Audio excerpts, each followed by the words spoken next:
네, 반갑습니다. 한자를 쉽고 빠르게 공부하는 한자 공부 요렇게 시간입니다. 이번 시간은 가운데 중이라는 글자와 그 글자가 만들어내는 총 3개의 글자를 공부해 보도록 하겠습니다.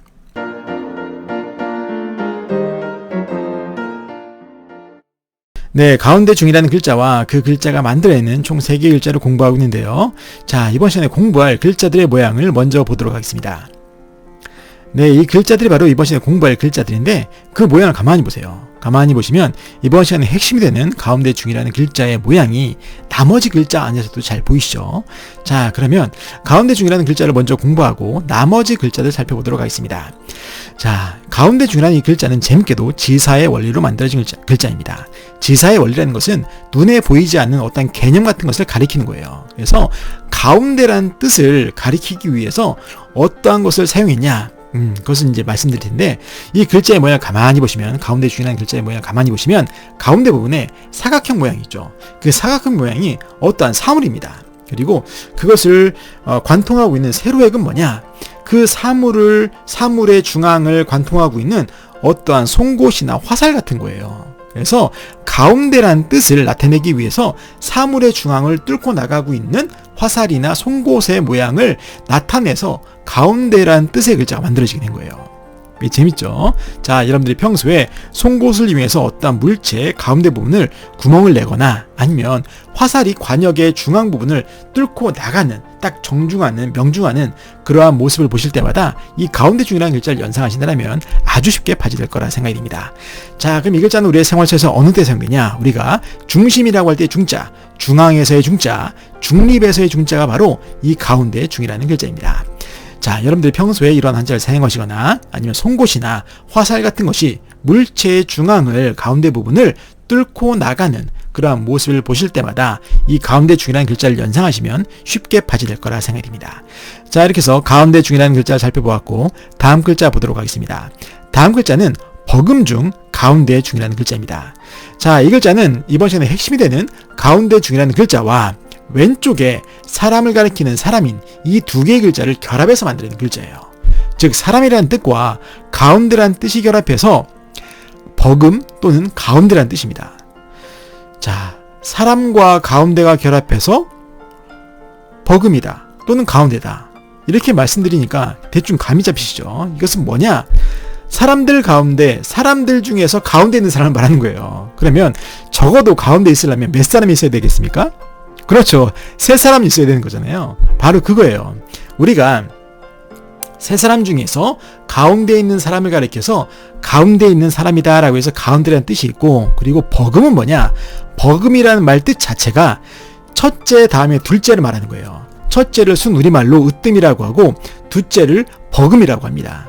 그래서 만약에 삼형제가 있다고 생각해보세요. 첫째, 둘째, 셋째, 이렇게 삼형제가 있을 때 첫째는 으뜸이고 둘째는 버금, 그 둘째가 첫째와 막내, 셋째 사이에 있는 그 가운데 있는 사람이잖아요. 그래서 둘째를 버금이라고 하는 겁니다. 그래서 여러분들이 평소에 이렇게 삼형제 중에서 중간에 껴있는 둘째의 모습을 보시거나 아니면 3사람이 걸어가는데 그 3사람 중에서 가운데 있는 사람을 보실 때마다 이 버금 중, 가운데 중이라는 글자를 연상하시면 쉽게 파지될 거라 생각이 듭니다.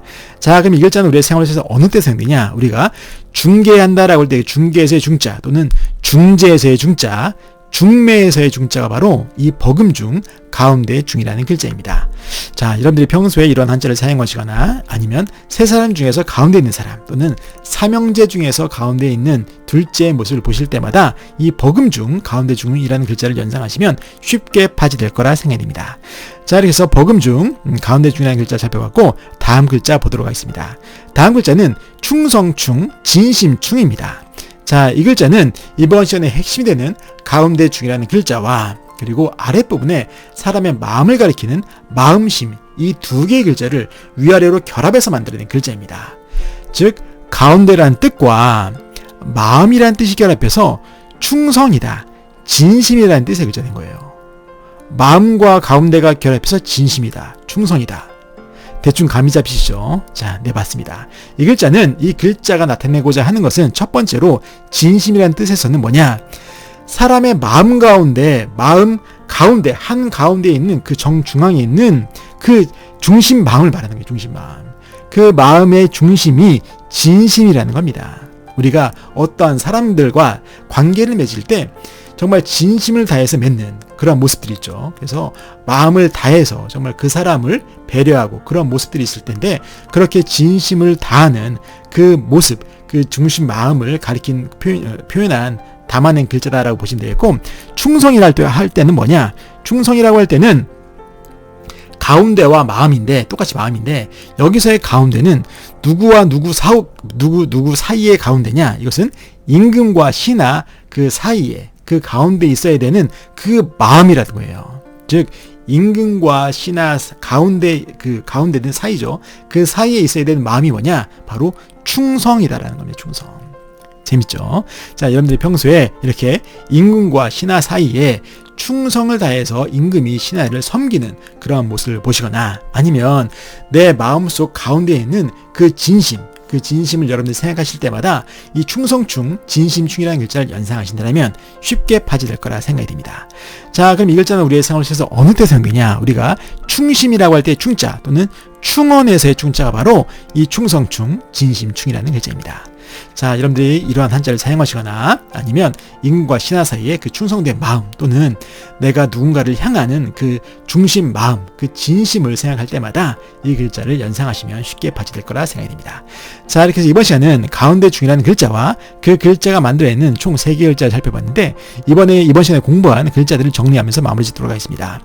자, 먼저 이번 시간에 핵심되는 가운데 중이라는 글자를 살펴봤는데, 이 가운데 중이라는 글자는 지사의 원리로 만들어진 거예요. 만들어졌기 때문에 새로운 음도 만들어진 겁니다. 즉 중이라는 음이 만들어진 겁니다. 그리고 이 중이라는 음이 다른 글자와 결합을 하면서 새로운 글자를 만들어낼 때에도 중이라는 음이 그대로 사용되고, 충성충에 가서야 중이라는 음이 그 초성, 지읒이 치읒으로 바뀐 것 뿐이에요.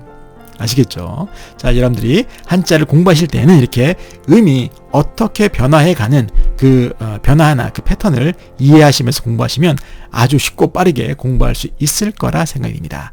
자, 이렇게 해서 이번 시간은 가운데 중이라는 글자와 그 글자가 만들어내는 총 3개의 글자를 살펴보았고, 이번 영상이 도움이 됐다면 좋아요와 구독 버튼, 그리고 알림 설정도 눌러주시고, 저는 다음 시간에 뵙도록 하겠습니다.